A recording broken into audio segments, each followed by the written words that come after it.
Hi, everybody. I'm Tanya Marie Dubé, and welcome to this episode of The Empowered Woman. I'm so happy to have you here. Today, my guest is the lovely Helen Chang. Helen is a best-selling ghostwriter, author, speaker, and CEO of Author Bridge Media, which assists entrepreneurs, speakers, business leaders, and visionaries to write and publish their books so that they can attract more credibility, revenue, and raving fans. Now, they've also done more than 400 books and media projects for authors such as Michael Gerber of E-Myth Books, Danny Johnson of ABC's Secret Millionaire, and Scott McGillivray of HGTV's Income Property. So happy to have you here, Helen. How are you? Good. Thank you, Tanya. It's been so neat. I mean, I just love what you do and what you're about, and your personal story is amazing, and this summit is so great for empowering women and men of all backgrounds and just really making a difference for people. So I'm thrilled to be here. Thank you. Thank you so much. That was really sweet. Thank you so much. As always, I want to remind everybody that Helen's got an awesome free gift for you, which she's going to tell you about at the end. So please do stick around to the very end, and she's going to teach you how you can use it to empower your life. So Helen, let's get started. My very first question for you: why is it important for empowered women to have a book? Yeah, well, you know, everyone has an amazing story. And I think the difference between an empowered woman and, say, a victim woman is that an empowered woman has gone through the trenches and has maybe gone through despair and depression and frustration, but they've come out on the other side with wisdom and insight and knowledge. And that's what makes a woman empowered, and it gives them the right to be a queen and to share that knowledge with others. And a book is such a wonderful way to be able to share that. Of course, speaking is a wonderful way. You know, serving others is a wonderful way. And a book, especially for women who have a business or they're speaking or they have a career of some sort where they need to be seen as credible, a book is such a wonderful way to put all of that in there, that personal story, that personal journey, as well as their expertise, into a book that they can share with others. Oh, I absolutely love that. So she's gone through the trenches. She's got so much to teach. What a great platform to do that. That's awesome. That'll be my next step, by the way. Yeah, I know. You have an amazing story. Thank you for an interesting life, that's for sure. Yes. Now, how can your book how can a person's book stand out from everybody else's book? Yeah, you know, do you mind if I just share a little bit about myself before we go into that? So, you know, I've been writing since I was 5 years old. I wrote my first book on construction paper and crayon when I was 8 years old. And then I grew up and I became a journalist, and I wrote for publications like Business Week, San Francisco Chronicle, MSNBC.com. I had all these byline stories, and you know, I did really well. And in that process, I got to interview a lot of successful people, and I noticed how a lot of successful people had actually been through a lot of failure before they figured out their systems and the way to do things and then reach their success and their triumph. Well, what happened was that people started asking me to ghostwrite their workbooks. And so I did that, and one thing led to another, and soon people started asking me to ghostwrite their books. And so I was super excited because I've always loved books. I wanted to write a book, and my first client asked me to write a book for them, and I was like, yeah, I'm totally excited. I totally want to do this, and then I can write for other great speakers and motivators and really help people transform their lives through a book. And, you know, this is going to be my new career as a ghostwriter and a book ghostwriter, right? A book writer. So super, super excited. And I worked on it. I interviewed the author. I got his personal story and, you know, his promise to the world, and how his whole story of how he almost lost his wife and his son to a medical disease, how he was bankrupt, how he was living in his his in-laws' garage, and lost their house, foreclosed, all this sort of stuff, before he got into real estate and finally became very successful as a real estate investor, right? So anyway, so I'd written this book. I was super excited, and here I am in the living room, and I'm on the phone, right? I'm on the phone, so excited, thinking about how I'm going to be this great writer for all these famous people. And it's the author and the marketing person. And the marketing person gets on the phone and he says, you know, it's a good book, but it's not marketable. Oh no. Yeah. I was like, you know, but of course, you know, it wasn't by video, so they can't see me, but this is what I'm thinking to myself. Oh my God. Right. And he says, we have to start over. And so I said, okay, fine, you know, and I hung up, and I did what any person would do in a situation like that. I went to my bedroom and I lay in bed for probably about 3 days. And You know? Yeah, here's my whole career, my dreams, right? Totally coming crashing down. And I got to this point where, you know what? I can either give up now and just forget about that dream, and I'm, you know, I'm an award-winning journalist. I can just keep doing that, or I can keep going, and I can really go after this and pursue this, and no matter what, at least complete the book for this author. Right. And so I made that conscious choice to go forward towards being a bigger voice in the world by helping people get their book out. And I went and I studied business books. I studied more books, and I really looked at what can we do to make it impactful, memorable, and marketable. And so that book came out. It did very well. It was, you know, blasted all over. Tons of people, thousands of people got the book, tens of thousands of people. And I spoke to the author last year, and he said that 7 years since the launch of the book, that book had created a whole new business division for him that was now worth $100 million. Wow. $100 million. And I was like, I was so pleased, because I know that book has made such a difference in people's lives, because they have told me, you know, I've been at his events and he's honored me by saying who I was, and they came up to me, you know, and said how much an impact it had, and it changed their lives for generations. So I was like, it was worth it, you know? And so I feel like anything that's worthwhile, that's worth giving in life, there's always a period of setback, and it's us making that choice that I will not let this stop me, and I'm going to go for my dreams. And so that's why I'm so committed to helping authors. And I developed a process, a system for getting a book out. We take people from idea to published in 6 months, partially because of this, you know, experience and all the mistakes that I've made, that we're able to empower so many people in, you know, more than 1,000 projects now. Yeah. We've assisted more than, yeah. So you were just going to say you did more than? Well, we've assisted in more than 400 projects, and in addition, you know, all the online courses we've done, scripts, blogs, all this other stuff, that ebooks that we've done. It's been more than 1,000 projects that we've done. But more importantly, we're making a difference while helping our authors gain credibility and attract more clients at the same time. Wow, what a cool story. I love your story. I love what you stand for. I love your energy. You're making me laugh. I love that way. Thank you. Thank you. Okay, that's awesome. So, oh gosh, I was going to say, you know, when we first got on this call, I was like, wow, you're a ghostwriter. I love that.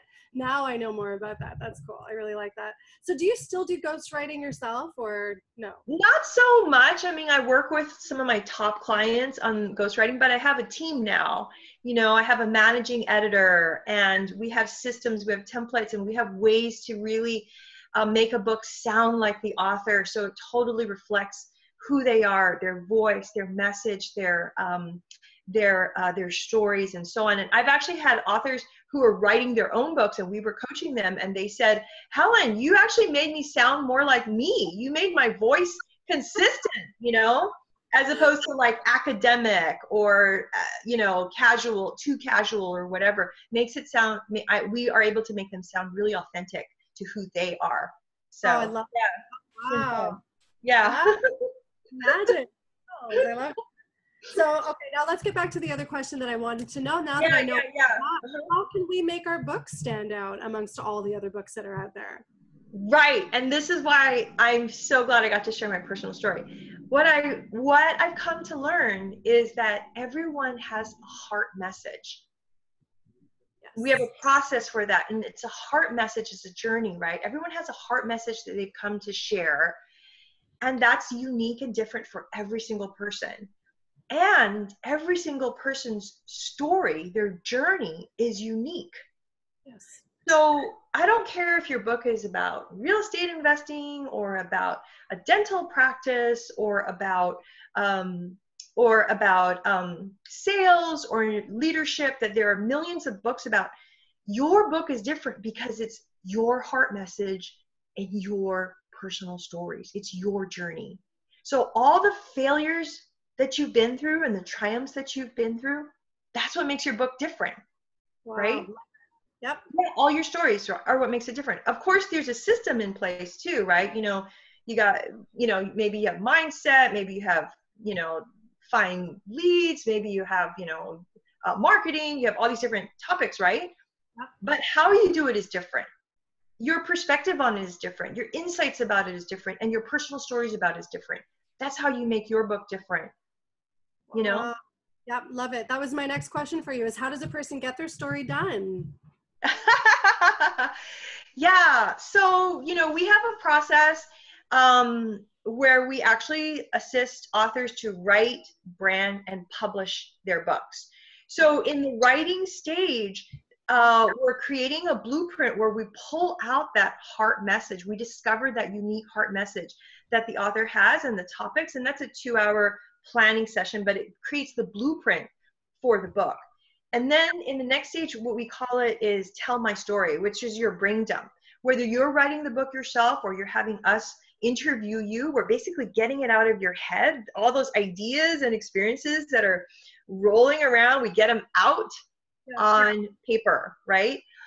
That's like the raw material. And as the brain is like all over the place or giving birth to a baby, there's placenta all over, it's totally messy, right? Which is how it should be. And the visual. People make it, they go, oh my God, I'm writing my book. And then they look at it and they go, oh gosh, this is gross. This is a mess. It's so ugly. Well, it's supposed to be, because it's the tell my story stage, right?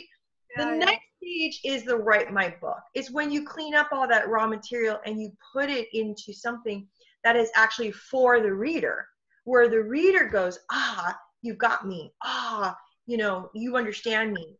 And then for us, as ghostwriters, we plan on 2 or 3 drafts, depending on the length of the book, for the writing stage, right?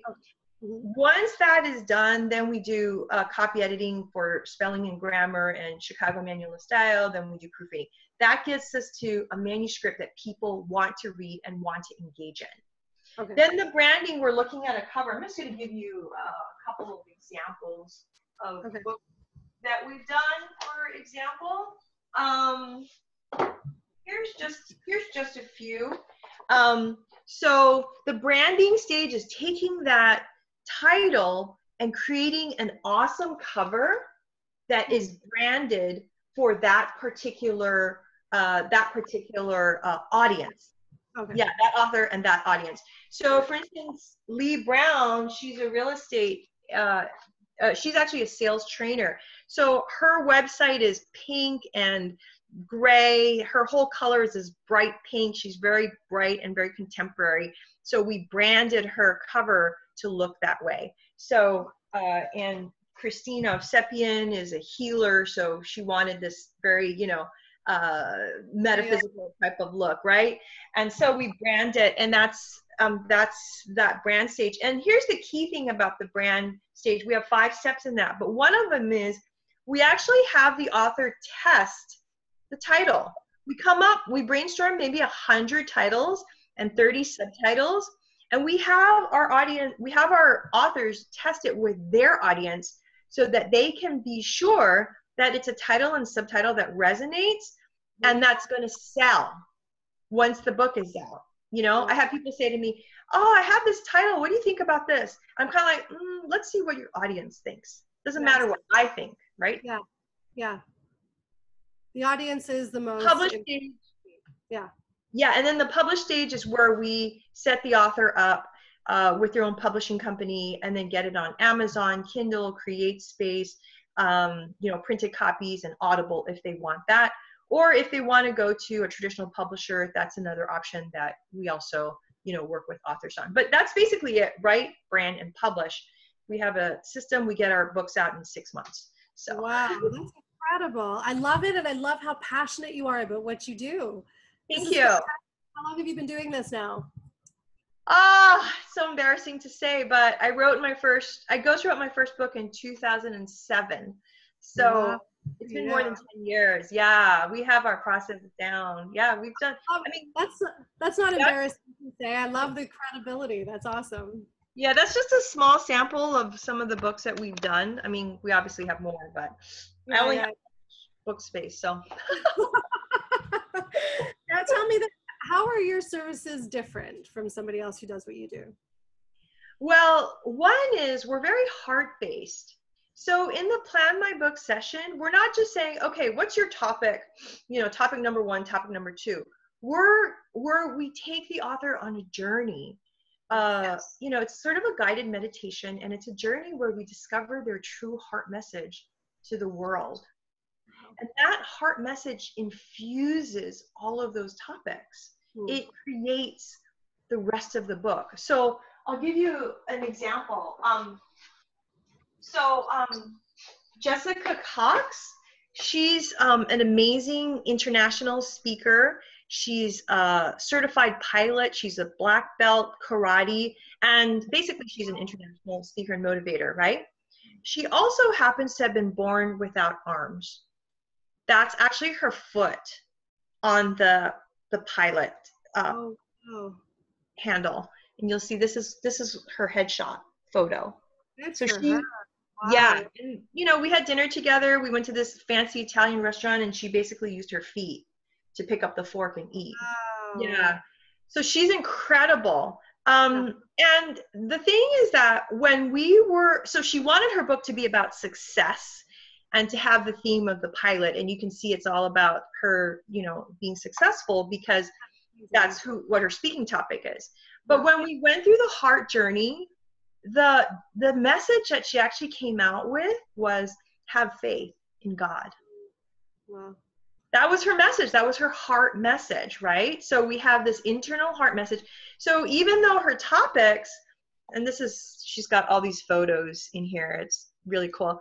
But even though all her topics are about courage, innovation, drag, support, authenticity, those are great topics, but it's all infused with the message of the last chapter, which is faith, the highest lift of all.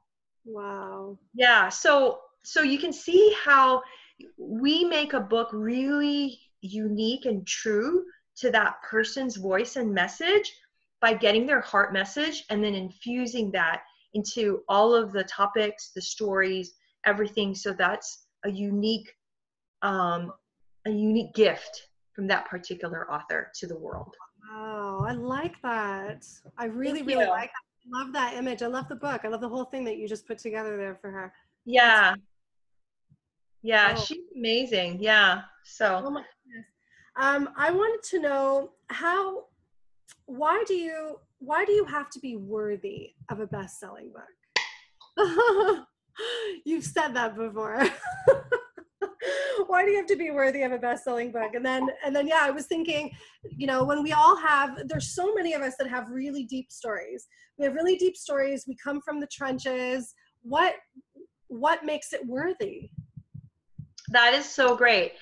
And I love that question because, I'll be working with an author, and it doesn't matter how successful they are or how wonderful their book is. At the end of the day, they'll say, so do you think that's a good book? Like, do you think that's worthy of a book? And I'm like, oh, absolutely. Are you kidding me? Your story's amazing. It's of course it's worthy. So I think we all have this insecurity inside somehow that we're just not good enough. Right? Yeah. And so one is that internal, knowing that you are worthy and that your experiences are worthy. Okay. Yep. The other one is the external, which is the market. So in addition to having a wonderful message, if you're actually solving a problem, like helping people to discover themselves, or helping people to eat right, or helping people to do sales better or be successful, right?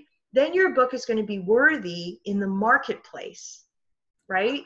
What value? You're talking about value now. We're talking about value to other people, right? One is value within yourself and one is value to other people.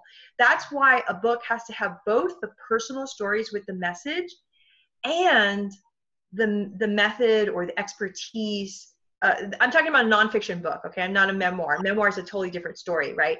But a nonfiction book, you want to be able to say, hey, these are my steps, or these are the qualities you need to have, or this is what you need to do, right? So you have to have both. Yes. Okay, got it. And that together makes it worthy. So people say to me, oh, shouldn't anybody write a book? And I'm like, oh, no, not everybody in the world should write a book. To me, if you're not able to move through your victimness and get to the point of wisdom and triumph, you shouldn't write a book. But once you can, and you have a method to a journey to take people on, then you are absolutely worthy of writing a book and sharing it with others. Oh, I love that. That's fantastic. I absolutely love everything you just said. Thank you. I have written down here, how did you first learn that you were worthy of a best-selling book? Yes.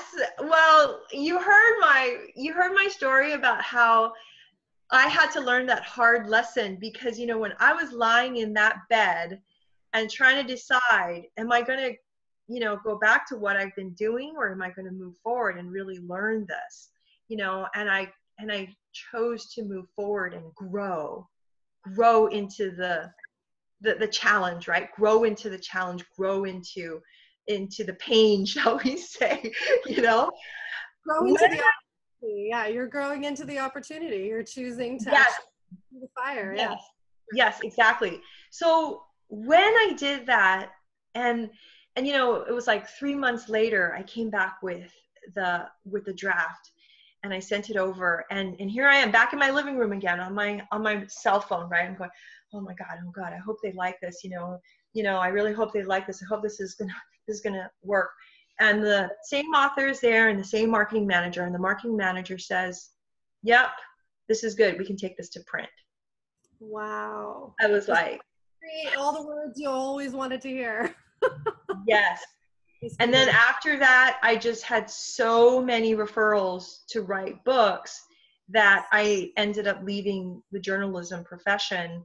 I ended up leaving my job and just focusing on books because I just felt it was a deeper way of touching people's lives and, getting people's messages across. So I think for me, every single book has been a step in learning that I am worthy as a writer and a ghostwriter and messenger in helping other people get their voices out and their messages out in the world. And yeah. Isn't that great? I find like the closest thing that we can get to feeling absolute fulfillment on a soulful level is when we understand that it comes out of contribution.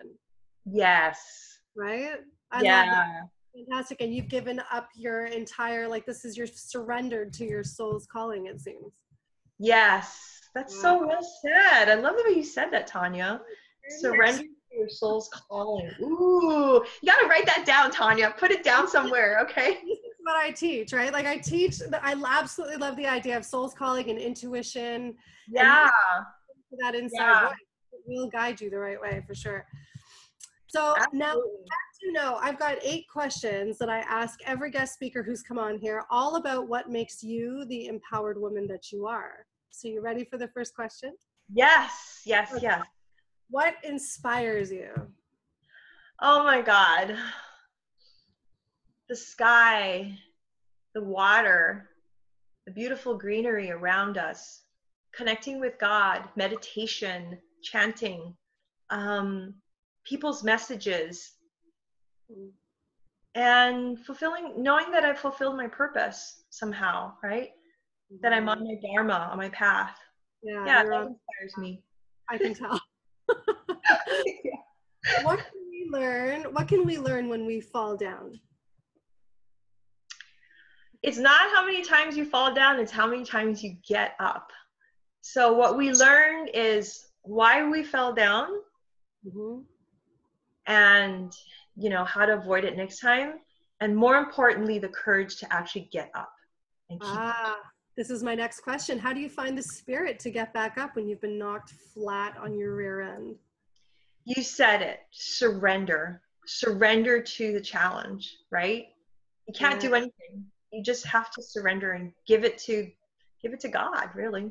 Love that. Yes, that's an awesome segue. Good job. Yes, surrender. How can we live an awakened life? Listen to people like you. You are awesome. You know, I feel like we're all here on earth for a reason. We're all given challenges for a reason. It's to remember who we are. And now, more than ever in the history of humanity, there are so many enlightened messengers like you, Tanya. People who look like regular people, but are so filled with wisdom and purpose and passion, like you know?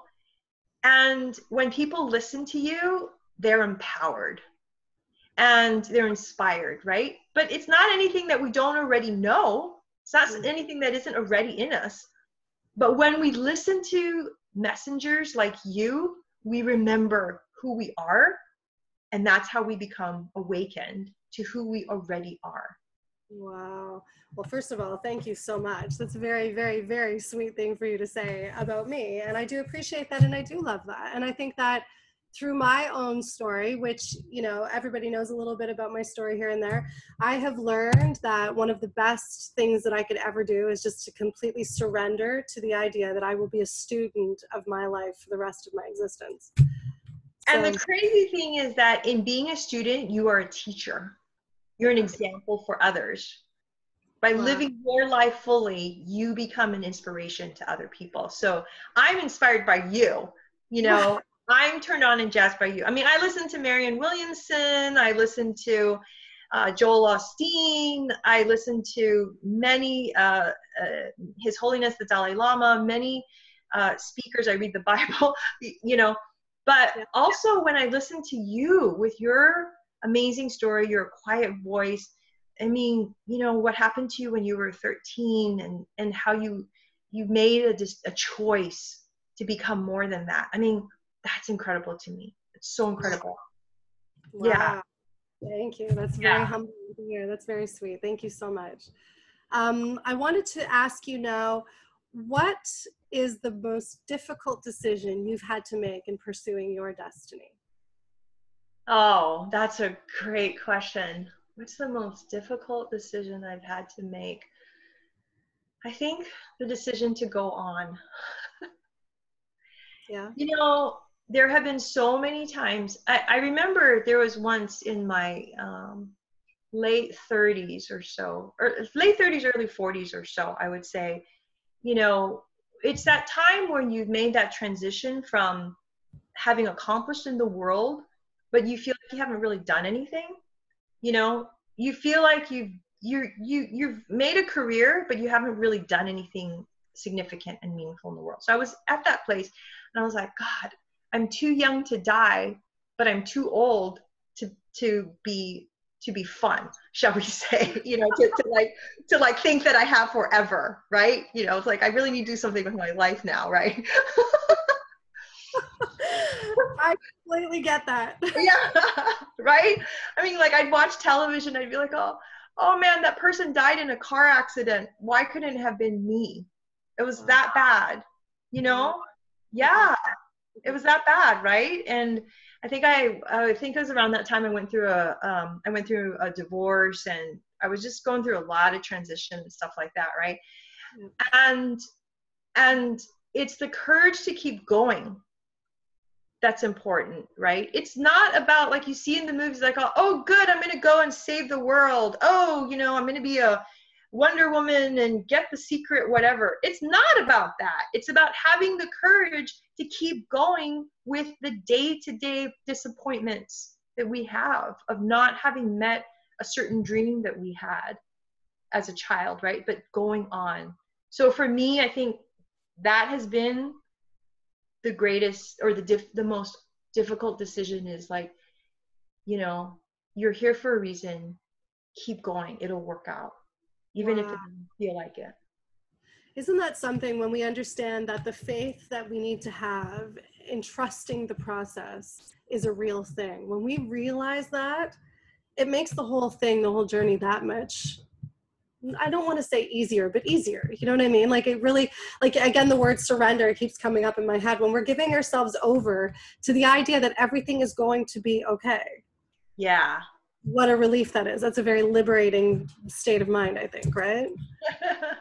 Wow. Wow. Thank you very much for sharing that part of your story with us. I think Thank that's you. really hard. And a lot of people go through stuff like that, but don't talk about it. Right. And I can imagine how alone a person would feel if this is where they're at in their lives and this is what you're thinking. But amazing. Look at how far you've come. Look what you're doing now for all these people. That's fantastic. Thank I have, you. yep. I wanted to ask you now, what is the purpose of the human experience? To rediscover ourselves, Hmm. to rediscover our souls, to rediscover who we already are. To rediscover who we already are. Wow. Well, that's interesting. I had a really neat conversation with my daughter that you might appreciate, and I've mentioned it a couple times now on this show, but the thought occurred to me one day. My daughter's 12, right? The thought occurred to me that I've been living my entire life thinking that I was a human with a soul. My entire life I've gone through this way, and I've come against adversity, and I've had a hard time coping here and there. But then all of a sudden it occurred to me that I'm actually a soul inside of a body, which is a very, very, very different way of thinking, isn't it? Oh, totally. And you know what's liberating about that realization is that, you know, like as a woman, I cannot hate men because I've been a man. Yeah. Right? Or any kind of shall we say mistreatment, shall we say? I know that I've probably done that previously as a man. Or, you know, I'm Chinese American this lifetime. But in other lifetimes, I've been Australian, British, Indian, Japanese, right? So I can't really, I identify as a Chinese American, but I know that's not really who I am, Yeah. right? That's who you are in this physical form. That's Right. it. Yeah. This is the chess piece I chose this time, and thank you. I love myself. I love my face and my body and my hair and all that kind of stuff, right? But I also know that this is this time around. This is not forever. How do you know all of this stuff? Have you done some hypnosis or something? Do you know about your past lives that way? Yeah, I've done a lot of work. I have a psychic teacher that I've worked with for quite a number of years. You know, I do intuitive work, and I've looked at things. You know, so I remember there's this one psychic. Actually, I'll just share this. Okay. When my mother died, I was 33 years old, and she died fairly young, but you know, I was 33 years old, and I was just, shall we say, so open. And when someone dies, it almost opens the gates to the other world. So I had an opportunity to witness her spirit making the transition. Good. Yeah, it was amazing. It was an incredible experience. It was quite a blessing for me. Okay. And I was able to see things on the other side that I wouldn't normally see. And then you know, after she passed, then it closed, and I've never been able to see at that level. But it made me realize that there's so much more beyond who we think we are in the physical realm here. And that started me on a journey of reading, you know, reading about other worlds and other intuitive ways of looking at things. Let's put it that way. Wow. Yeah. Wow, that's fascinating. I want to learn more about that. I'm going to be calling you on the phone going, can we talk some more? Yeah, yeah. I want to hear about that. That's fascinating. Wow. Yeah. Okay. So, okay. So my next question for you is, what advice would you give your younger self? Oh, that's such a great question. Thank you.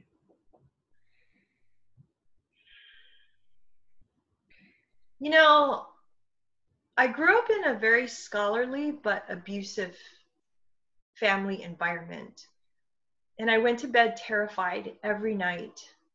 And as a young adult, I had to deal with depression for many, many years. And I was just always scared and terrified, and I never knew when I was going to be hit as a child. Mm. So the message to my younger self is God is with you always, even in your fear, even in your terror, even in your confusion, and that everything really is perfect, and that everything is working out exactly as it's meant to be, even if it doesn't feel that way. Wow. I like that answer a lot. I could see you. I feel like I could see you as this little girl lying in your bed. Oh my goodness. That's a story, huh? Thank you. Thank you for giving me that opportunity to share that with my little girl. I have my last question for you will tie into that answer is what is the purpose of forgiveness? To heal your own soul, to absolve you, and to give you freedom. Wow. To It's not absolve. about them. It's about your relationship with God. Yes. And Wow. forgiveness frees you. I love that. That's true. It's about your relationship with God. It's not the other person and what they've done. Wow, wow, wow. Thank you for all of those answers. Those were beautiful answers. Thank you very much. So welcome. I So want to welcome. talk about your free gift. Do you want to tell everybody? Oh, yes, absolutely. So we created this quiz. It's a really fun quiz, which is on the topic of, are you worthy of a best-selling book? I'm going to do the quiz. Super fun. Yeah. I really love that. So, okay, so there's that. And then you have an ebook for everybody. Yes, we have a free ebook which shares how to write, brand, and publish your book for more credibility, revenue, and raving fans. And that's a free gift from us. So I want to empower your listeners and your audience there to really tell their story and get how worthy you are and how worthy your story is to share with the world.